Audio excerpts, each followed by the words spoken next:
ఇప్పుడు పరిపాలన సాగిస్తున్న కాంగ్రెస్ పార్టీ నుంచి మేడం ఈ సంవత్సర కాలంలో కాంగ్రెస్ పార్టీ ఎన్నికలకు ముందు ఇచ్చిన హామీలు వాటిల్ని ఏ రకంగా తీర్చింది, హామీలే కాకుండా ఇతరత్ర అంశాల మీద ఎటువంటి పురోగతి సాధించింది, ఎలాంటి చర్యలు చేపట్టారు, ముందుగా మీరు వివరిస్తే ఆ తర్వాత నేను మన మిగతా ప్యానలిస్టుల దగ్గరికి వెళ్తాను.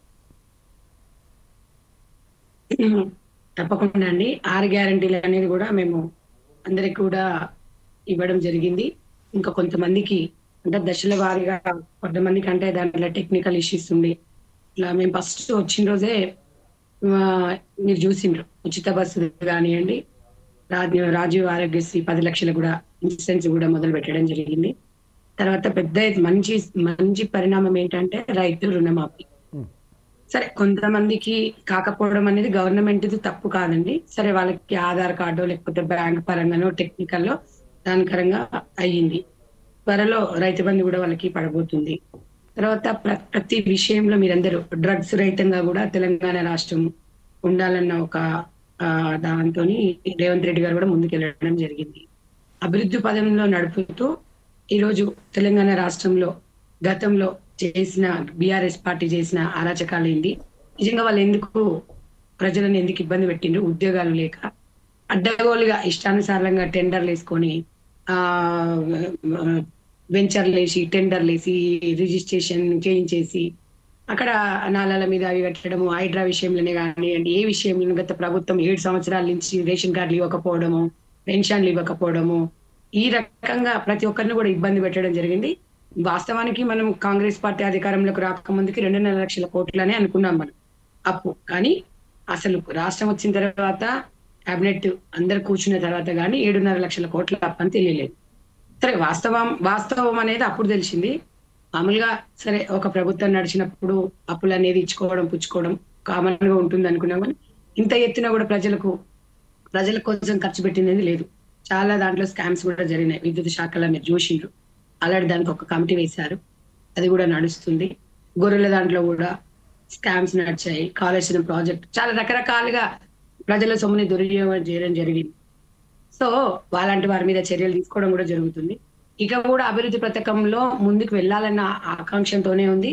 తర్వాత ఇక్కడ గురుకుల పాఠశాలలు నియోజకవర్గానికి కూడా చొప్పున అంటే అన్ని మతాలు అన్ని కులాల వారు కూడా పిల్లలు తారతమ్యం లేకుండా అందరికీ మంచి విద్యను అందించాలని చెప్పి వాళ్ళ గురుకుల పాఠశాలలు కూడా ఒకే దగ్గర ఏర్పాటు చేసి ఇప్పుడున్న టెక్నాలజీ ప్రకారంగా మంచి చదువుకోవాలి, పిల్లలందరికీ మంచి పౌష్టిక ఆహారం రావాలని ఒక దాంతో వెళ్తున్నాం. యంగ్ ఇండియా పేరుతోని స్కిల్ డెవలప్మెంట్ అంటే మనం అందరికీ పిల్లలకి ఉద్యోగాలు ఇవ్వలేం కాబట్టి ఉపాధి చూయించుకుంటూ వారికి ప్రోత్సహించడము గవర్నమెంట్ నుంచి ఏ రకంగా అంటే వాళ్ళు దేంట్లో అయితే నైపుణ్యత ఉంటుందో వారికి కూడా లోన్స్ ప్రకారంగా ఇచ్చుకుంటూ కొంతమందిని మనం అందరికీ గవర్నమెంట్ జాబ్లు ఇవ్వలేము, కొన్ని ప్రైవేట్ పరంగా కూడా ఇలాంటి వారికి అవకాశం ఇవ్వాలన్న ఆకాంక్షతోని ముందుకు పోతుంది. యువతకు నిజంగా కూడా వాస్తవంగా 10 సంవత్సరాల నుంచి రాష్ట్రంలో 2 లక్షల కోట్ల 2 కోట్ల ఉద్యోగాలు అన్నారు. రాష్ట్రంలో సంవత్సరానికి 1 లక్ష ఉద్యోగాలు అన్నారు. 10 సంవత్సరాలు వచ్చింది, మరి అభివృద్ధి ఎక్కడ కనిపించలేదు. అభివృద్ధి అనేది కనిపిస్తే తెలంగాణ ప్రజలు ఎవరు కాంగ్రెస్ పార్టీకి అవకాశం ఇచ్చేవాళ్ళు కాదు. కాబట్టి తెలంగాణ రాష్ట్రం ఏర్పడిన తర్వాత కూడా ఆంధ్ర పాలన ఎట్లా ఉంది, ఆంధ్ర పాలననే బెటర్ ఉండే అనే విధంగా తెలంగాణ ప్రజలు వచ్చిందంటే వాళ్ళు ఎంత విసుగు చెందారనేది కూడా అర్థం చేసుకోవాలి. అత్యాచారాలు ఇక మన తెలంగాణ రాష్ట్రంలో మహిళల మీద దాడులు ఇవన్నీ ఎంత భయంకరంగా జరిగినాయి గతంలో మనం కూడా చూసినాం.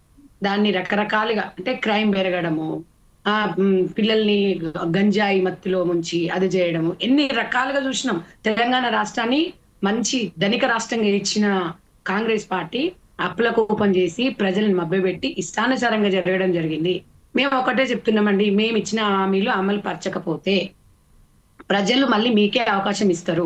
ఎందుకు మీరు తొందరవాడి ఎందుకు అదైతే ప్రజలు వాళ్ళు అంటున్నారు 10 సంవత్సరాలు మేము అధికారం 10 సంవత్సరాలు తెలంగాణ బీఆర్ఎస్ పార్టీ వాళ్ళకి అవకాశం ఇచ్చినాము.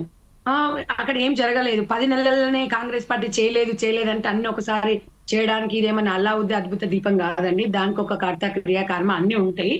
మేము ఒకవేళ ఇచ్చిన 5 సంవత్సరాల లోపల ఇచ్చిన హామీలు జరగలేదు. వీళ్ళు నేను ఒకటి ఏ పార్టీ వల్ల అయినా 100 రోజులు అంటున్నారు. నేను ఒకటి అడుగుతాను, 10 సంవత్సరాలు బీజేపీ పార్టీ ఆ రాష్ట్రంలో కేంద్రంలో అధికారంలో ఉంది, రాష్ట్రంలో లేకపోయినా మరి వాళ్ళ అన్నయ్యన్ని కూడా మరి ఏ రకంగా చేసిండు. దేశంలో రాష్ట్ర కేంద్ర ప్రభుత్వము చాలా ఉద్యోగాలు ఇస్తాయని చెప్పి జిఎస్టీ అదే మేడం, అన్నారు. అంటే అమలు విషయము